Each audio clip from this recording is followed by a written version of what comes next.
ദേവേന്ദുവിന്റെ കൊലപാതകത്തിന്റെ കൃത്യമായ ചുരുളഴിയണമെന്ന വിശ്വാസത്തിലാണ് നാട്ടുകാരും. ഈ മരണം രാവിലെ ഞാനൊരു 6 മണിയോടുകൂടി അറിയുമ്പോഴേക്കും ഒരു 6-6:15 ഞാൻ അവിടെ എത്തിച്ചെല്ലുമ്പോഴേക്കും രാഗിണിയും, അതായത് ശ്രീകല എന്ന രാഗിണിയും ശ്രീധുവും കരഞ്ഞുകൊണ്ടിരിപ്പുണ്ട്. അവരോട് കാര്യം ചോദിച്ചപ്പോഴും കുട്ടിയെ കാണുവാനില്ല എന്ന് പറഞ്ഞു. ഞാൻ അവരോട് ചോദിച്ചു, തലേ ദിവസമെങ്കിലും നിങ്ങൾക്കാരെങ്കിലും പരിചയമില്ലാത്ത ആളുകളിലൂടെ വന്നിട്ടുണ്ടോ എന്ന് ചോദിച്ചപ്പോഴേക്കും അതൊരാൾ വന്നിരുന്നു, ഒരു എന്താ പറയുക, കണ്ടതാരാണെന്ന് ചോദിച്ചപ്പോഴേക്കും ഈ ശ്രീധുവിന്റെ മകൾ പാർവണേന്ദുവാണ് കണ്ടതെന്ന് പറഞ്ഞു. അപ്പൊ പാർവണേന്ദു തൊട്ടടുത്തിരിപ്പുണ്ട്. ഞാൻ അവരോട് ചോദിച്ചു, മോളെ വന്നത് ആണാണോ പെണ്ണാണോ എന്ന് ചോദിച്ചു. മകൾ ഇങ്ങനെ കേട്ടിരുന്നിട്ട് പറഞ്ഞു, സ്വപ്പം ഞാൻ ആലോചിച്ചിട്ട് പറഞ്ഞു, അതെനിക്ക് പറയാൻ കഴിയില്ല, പക്ഷെ ഒരു നിഴലാണ് കണ്ടത്. വെളുപ്പിന് 2 മണിക്കും 3 മണിക്കും ഇടയിലാണ് ഈ സംഭവം പറയുന്നത്. ഈ 2 മണിക്കും 3 മണിക്കും ഇടയിലുള്ള ഈ സംഭവത്തിൽ ഈ കുട്ടി ഇതെങ്ങനെയാ കണ്ടത്? അപ്പൊ മറ്റുള്ളവർ കണ്ടില്ലേ? ഈ സമയത്തിനിടയ്ക്കാണ് ഹരികുമാറിന്റെ മുറിയിൽ തീപിടുത്തമുണ്ടായതെന്ന് പറയപ്പെടുന്നത്. ഹരികുമാറിന്റെ മുറിയിൽ തീപിടുത്തമുണ്ടായ ലക്ഷണങ്ങൾ നന്നായിട്ടുണ്ട്. ഞാൻ രാവിലെ ഇവിടെ നോക്കുമ്പോഴേക്കും അത് തീപിടിച്ചു. ഹരികുമാർ പുകവലിക്കുന്ന ഒരു ശീലക്കാരനല്ല എങ്കിൽ പുകവലിക്കുന്നതിന് വേണ്ടി കൊളുത്തിയ തീപ്പെട്ടിയുടെ കൊള്ളി എറിഞ്ഞ് കത്തിയതാകാം. അതല്ല എങ്കിൽ സിഗരറ്റ് കുറ്റി അവസാനം എറിഞ്ഞത് ഓർമ്മിക്കാതെ ഇട്ട് കത്തിയതാകാം. ഇതൊന്നുമല്ല. ആ മുറിയിൽ ഫയർഫോഴ്സ് വന്ന് വെള്ളം ചീറ്റി ഒഴിച്ചാൽ ഉണ്ടാകുന്നതിനേക്കാൾ കൂടുതൽ വെള്ളം അവിടെ നിറഞ്ഞു നിൽപ്പുണ്ട്. മണ്ണെണ്ണയുടെ രൂക്ഷഗന്ധവും വരുന്നുണ്ട്. അപ്പൊ ഇതിൽ നമ്മൾ മനസ്സിലാക്കേണ്ടത് ഇതെന്താണ് ഈ ഇതിലുണ്ടായത്. പിന്നെ ശ്രീധുവിന്റെ ഭർത്താവ് ആ വീട്ടിലുണ്ട്. ഞാൻ അയാളോട് ചോദിച്ചപ്പോഴേക്കും അയാൾ പറഞ്ഞത് ഞാനിതൊന്നും അറിഞ്ഞില്ല എന്നാണ് പറഞ്ഞത്. കാരണം ശ്രീധുവിന്റെ ഭർത്താവും ശ്രീധുവും ഈ കുഞ്ഞ് ജനിച്ചത് മുതൽ 2 വീടുകളിലായിട്ട് അഭിപ്രായ വ്യത്യാസത്തിന്റെ പേരിൽ മാറി കഴിയുന്നവരാണ്. ദൂരെ അടുത്തടുത്തുമല്ല. അപ്പോ ശ്രീധുവിന്റെ അച്ഛൻ ഉദയകുമാറിന്റെ മരണത്തിന്റെ 16 അടിയന്തരം നടക്കേണ്ടുന്നതിന്റെ തലേ ദിവസം ശ്രീധുവിന്റെ ഭർത്താവിനെ നിർബന്ധിച്ച് വിളിച്ചെന്നാണ് എനിക്ക് അറിയാൻ കഴിഞ്ഞത് വരാൻ വേണ്ടി.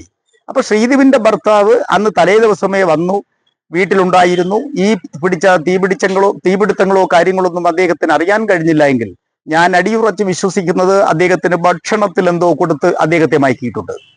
ഈ കുഞ്ഞ് അച്ഛൻ്റെ അടുത്ത് കിടന്നു എന്ന് പറയുന്നു. അദ്ദേഹത്തോട് ചോദിക്കും, അദ്ദേഹം പറഞ്ഞു, കുഞ്ഞ് എൻ്റെ അടുത്തല്ല കിടന്നത്.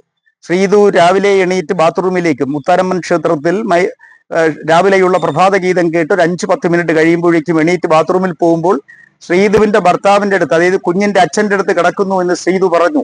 ശ്രീധു ബാത്റൂമിൽ ഇരിക്കുമ്പോഴേക്കും കുഞ്ഞിന്റെ കരച്ചിൽ കേൾക്കുന്നു. അമ്മയോട് വിളിച്ചു പറയുന്നു, അമ്മ മകൾ കരയുന്നു എന്ന് വിളിച്ചു പറയുന്നു. ഞാൻ ഫ്രഷായി പുറത്തിറങ്ങി നോക്കുമ്പോൾ കുഞ്ഞിനെ കാണുവാനില്ല. അപ്പൊ ഇതൊക്കെ നമ്മൾ വായിച്ചു നോക്കുമ്പോൾ ഇവിടെയാണ്. പുറത്തുനിന്ന് ഒരാൾ വരാനുള്ള സാഹചര്യം ഒട്ടുമേ ഇല്ല. കിണറിൽ മൂടിയിരിക്കുന്ന തുണികൾ എന്ന് പറയുന്നത് വർഷങ്ങളായി അല്ലെങ്കിൽ മാസങ്ങളായി മൂടിയ തുണി കാറ്റും വെയിലും മഞ്ഞുമേറ്റ് ഉറച്ച് ഈ ചുമരിലൊക്കെ പിടിച്ചിരിക്കുന്നു. ലേശം ഭാഗം മാറിയിരിപ്പുണ്ട്. അതിനെക്കുറിച്ച് തിരക്കുമ്പോഴും അവർ പറയുന്നതെന്ന് വെച്ചാൽ അത് അവർ തുണി വിരിച്ചിടുന്നതിൻ്റെ അടുത്താണ് അങ്ങനെ പറ്റിയെന്നാണ്. പക്ഷെ അത് കൺഫേം ചെയ്തത് രാവിലെ തന്നെ അറിഞ്ഞ ഉടനെ DYSP അദ്ദേഹം അവരുടെ നേതൃത്വമുള്ള പോലീസ് സംഘം അവിടെ എത്തിച്ചേർന്നു. അദ്ദേഹം ഇങ്ങനെ മൊത്തം നോക്കിയിട്ട് ഈ ഭാഗം കെട്ടപ്പോഴേക്കും ഇങ്ങനെ തുണി ഇട്ടപ്പോഴേക്കും മാറിയതാകാമെന്ന് പറഞ്ഞു. അദ്ദേഹമാണ് ഫയർഫോഴ്സിനെ വരാൻ വിളിച്ചു. ഫയർഫോഴ്സ് ഉടൻ തന്നെ എത്തി പരിശോധിച്ച് അവരുടെ ആദ്യ പരിശോധനയിൽ തന്നെ ബോഡി ഉണ്ട് എന്ന് കൺഫേം ചെയ്യുന്നു. ഇതെന്തിനു വേണ്ടിയാണ് അവർ ചെയ്തത്? ഇവിടെ ഇവരെ സംബന്ധിച്ചിടത്തോളം ഞങ്ങൾക്ക് ഇവരുടെ യാതൊരു അഭിപ്രായ വ്യത്യാസമല്ല. ഈ നാട്ടിൽ വളരെ മാന്യമായി കഴിയുന്ന നല്ല ഒരു ഹിന്ദു കുടുംബത്തിൽ പിറന്നവരാണ്, യാതൊരുവിധ ബുദ്ധിമുട്ടുള്ളവരല്ല. എന്നാൽ ഇവരുടെ ജന്മദേശം എന്ന് പറയുന്നത് എൻ്റെ ഈ വാർഡിൽ തന്നെയാണ്. മിടാനൂർ കുണം കുളവറവിളാകം ഭാഗത്താണ്. ഇപ്പോൾ ഇവർ താമസിക്കുന്നത് മുത്താരമ്മൻ കോവിൽ ക്ഷേത്രത്തിനടുത്ത്. അതായത് ഇവർ താമസിക്കുന്ന വാടക വീടും ഇവരുടെ കുടുംബ വീടും തമ്മിൽ ഏതാണ്ട് ഒരു 500 മീറ്ററിന്റെ വ്യത്യാസം മാത്രമേ ഉള്ളൂ. ഇവിടെ വന്നത് കോട്ടുകാൽക്കുളം മുത്താരമ്മൻ ദേവി ക്ഷേത്രത്തിൽ കഴകമായി ശ്രീകല ജോലിക്ക് കയറിയപ്പോഴേക്കും രാവിലെ ക്ഷേത്രത്തിൽ കയറാനുള്ള എളുപ്പത്തിന് വേണ്ടിയാണ് ശ്രീകല ഇവിടെ വീടെടുത്ത് വാടകയ്ക്കെടുത്തത്. രാജമ്മ തങ്കച്ചി എന്ന് പറയുന്ന ശ്രീധുവിന്റെ സഹോദരന്റെ ഭാര്യ എന്നോട് മെമ്പറെ താഴെ നമ്മുടെ ശ്രീകലയുടെ ഭർത്താവ് മരിച്ച ആൾ കൂടിയിട്ടുണ്ടോ എന്ന് ചോദിച്ചു. ഞാൻ പറഞ്ഞു, ഞാനത് ശ്രദ്ധിച്ചില്ല, അങ്ങനെ ഒരു കൂട്ടമില്ല എന്ന് പറഞ്ഞു. ഞങ്ങളിങ്ങനെ സംസാരിച്ചുകൊണ്ട് നിൽക്കുമ്പോൾ അവരുടെ ഒരു ബന്ധു പയ്യൻ വരുന്നു. രാജമ്മ തങ്കച്ചി ആ പയ്യനോട് പറയുന്നു, നീ അവിടെ പോയി മരിച്ചു എന്ന് പറഞ്ഞ് കേട്ടിട്ട് വരരുത്, ഉദയനെ കണ്ടിട്ട് വേണം വരാൻ. ഒരു 15 മിനിറ്റ് കഴിയുമ്പോൾ ആ ചെറുപ്പക്കാരൻ വന്നിട്ട് പറഞ്ഞു, മരിച്ചു, തുണിയൊക്കെ മൂടിയിട്ടുണ്ട് എന്ന് പറഞ്ഞു. കാരണം ബന്ധുക്കൾക്ക് പോലും ഇതിൽ സംശയമുള്ളത് ഈ മരണം ഉണ്ടോ എന്ന് വിളിച്ചു പറയുമ്പോഴേക്കുള്ള സംശയം ഇവരെ പലവട്ടം ഉദയൻ മരണപ്പെട്ടതായി ബന്ധുക്കളെ തെറ്റിദ്ധരിപ്പിച്ചിട്ടുണ്ട്. ഈ ഉദയന്റെ ബന്ധുക്കൾ വരുന്നത് ബാലരാമപുരം പഞ്ചായത്തിൽ അന്തിയൂർ മേഖലയിലാണ്. നിംസ് ഹോസ്പിറ്റലിൽ ചികിത്സയിൽ കിടക്കുമ്പോൾ ഉദയന് ചികിത്സയ്ക്ക് അല്ലെങ്കിൽ ഓപ്പറേഷന് ലക്ഷങ്ങൾ ചെലവാകുമെന്ന് പറഞ്ഞു ഓരോ ബന്ധുക്കളുടെ അടുത്തും പോയി ലക്ഷങ്ങളും 50,000 10,000 രൂപ ആവശ്യപ്പെടുകയും, എന്നാൽ അന്ന് ആ ആവശ്യപ്പെട്ട അവരുടെ ബന്ധുവിന്റെ മകൻ എൻ്റെ ഒരു സുഹൃത്താണ്, ഞങ്ങളുടെ പാർട്ടിക്കാരനാണ്. അദ്ദേഹം എന്നെ വിളിച്ചിട്ട് മെമ്പറെ ഇങ്ങനൊരു വിഷയമുണ്ട് അന്വേഷിക്കാൻ പറഞ്ഞു. അപ്പൊ ഞാനത് അന്വേഷിച്ചിട്ട് പറഞ്ഞു, അങ്ങനെ ഒരു വലിയ മാരകമൊന്നുമല്ല, എന്ത് അസുഖമാണെന്ന് ഞങ്ങൾക്ക് കൺഫേം ചെയ്ത് പറയാൻ കഴിയുന്നില്ല, ഓരോരുത്തരിടത്തും ഓരോ അസുഖം എന്നാണ് അവര് പറഞ്ഞിരിക്കുന്നത്. ഈ പറഞ്ഞതിന്റെ പിറ്റേന്ന് അദ്ദേഹം ഡിസ്ചാർജായി വരികയും ചെയ്തു. പിന്നെ എനിക്കിതാ ഇന്നറിയാൻ കഴിഞ്ഞത്, ഇത് അദ്ദേഹത്തിന്റെ രോഗവിവരം തിരക്കി വന്ന ബന്ധുക്കൾ അദ്ദേഹത്തിന് ഈ നേന്ത്രക്കായ പൊതിഞ്ഞ് പഴം കൊണ്ടു കൊടുത്തപ്പോഴേക്കും ഇവരെല്ലാം പോയി കഴിഞ്ഞപ്പോഴേക്കും അദ്ദേഹം ഒരെണ്ണം കഴിക്കാൻ ചോദിച്ചിട്ട് പോലും കൊടുത്തില്ല എന്നും അവസാനം ഒരെണ്ണം സ്ത്രീകളെ എടുത്തു കൊടുത്തു എന്നും കഴിച്ചു എന്നും പറയുന്നു. ഇതും അയൽപ്പക്കത്ത് നിന്ന് എനിക്കറിയാൻ കഴിഞ്ഞതാണ്.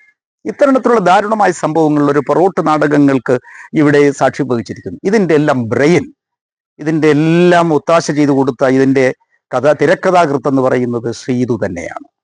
ഇതെന്തിനു വേണ്ടി ഇത് ചെയ്തു? ശ്രീതുവും സഹോദരനും തമ്മിലുള്ള കാര്യങ്ങൾ പറയുന്നു. അതിനെക്കുറിച്ചൊന്നും നാട്ടുകാരെ ഞങ്ങൾക്ക് ഇന്നലെകളിലൊന്നും ഞങ്ങൾക്കറിയില്ല. ഇപ്പോൾ ഇത് പോലീസിന്റെ ഈ റിപ്പോർട്ടുകൾ പുറത്തു വരുമ്പോൾ മാത്രമാണ് ഞങ്ങൾക്ക് അറിയാൻ കഴിയുന്നത്. ഹരികുമാറിന് ഇപ്പോൾ പോലീസ് പറയുന്നത് മെന്റലിന്റെ തകരാറുണ്ടെന്നാണ്. ഹരികുമാർ കോട്ടുകൽക്കുളം മുത്താരമ്മൻ കോവിൽ ഹയർ സെക്കൻഡറി സ്കൂളിലാണ് പഠിച്ചത്.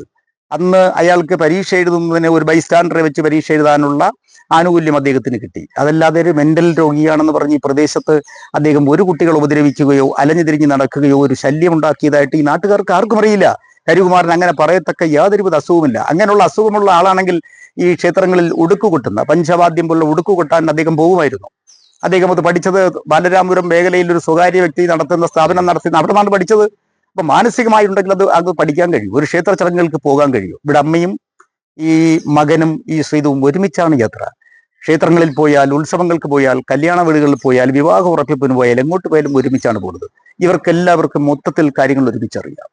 അങ്ങനെ നടന്ന ഈ വീടിനെ സംബന്ധിച്ചിടത്തോളം ദുരൂഹതീർന്ന ഇപ്പോൾ ഈ ശ്രീതുവിന്റെ തല മുട്ടയടിച്ചതുമായി ബന്ധപ്പെട്ട് കാര്യങ്ങൾ പരിശോധിക്കുമ്പോഴേക്കുമാണ് പറയുന്നത് അച്ഛന്റെ അസുഖത്തിനെന്ന് പറഞ്ഞു. എന്നാൽ ഇപ്പൊ അറിയാൻ കഴിയുന്നത്, പോലീസിന്റെ ഭാഗത്ത് നമുക്ക് അറിയാൻ കഴിയുന്നത്, ഈ പറഞ്ഞതുപോലെ ഈ സന്യാസി ഒരു ജ്യോതിഷ ആളുമായി ബന്ധപ്പെട്ടുകൊണ്ടാണ് ഇങ്ങനെ തല മുട്ടയടിച്ചതെന്നും അച്ഛന്റെ രോഗത്തിനെന്ന് പറഞ്ഞതൊക്കെ വെറുതെയാണ്. ഇങ്ങനെ അപ്പൊ ഈ പിടിച്ചെടുത്ത രൂപകളൊക്കെ എല്ലാം എങ്ങോട്ട് പോയി? ഇവർ ഈ പറഞ്ഞതുപോലെ വിശ്വാസമനുസരിച്ച് വിനിയോഗിച്ചതാണോ? കാര്യങ്ങൾ എന്ത് ചെയ്താണെന്ന് അറിയില്ല. പക്ഷെ ഒരു കാര്യം ഉറപ്പാണ്, ഈ സംഭവത്തിന് തുടക്കം മുതൽ പോലീസ് കാണിച്ച താല്പര്യം ഇപ്പൊ ദിവസങ്ങൾ കഴിഞ്ഞു വരുന്നതനുസരിച്ച് താല്പര്യം കുറഞ്ഞു വരുന്നു. ഒരു കാര്യം ഉറപ്പാണ്, നമ്മൾ സമീപകാലത്ത് കണ്ട ഒരു സിനിമ, രാക്ഷസ രാജാവ് സിനിമ എനിക്ക് ഓർമ്മ വരുന്നു.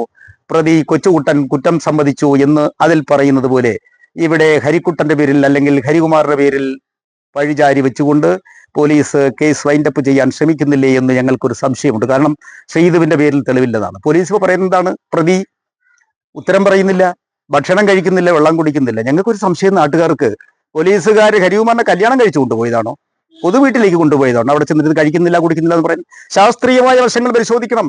ശാസ്ത്രീയമായ വശങ്ങൾ ഉപയോഗിച്ചുകൊണ്ട് അല്ലെങ്കിൽ ആ രീതികൾ ഉപയോഗിച്ചുകൊണ്ട് ഈ കുറ്റത്തെ തെളിയിക്കാൻ ഹരികുമാറിനോട് പിടിച്ചാൽ ഇതെങ്ങനെ സംഭവിച്ചു എന്ന് വ്യക്തമായിട്ട് അറിയാൻ കഴിയും.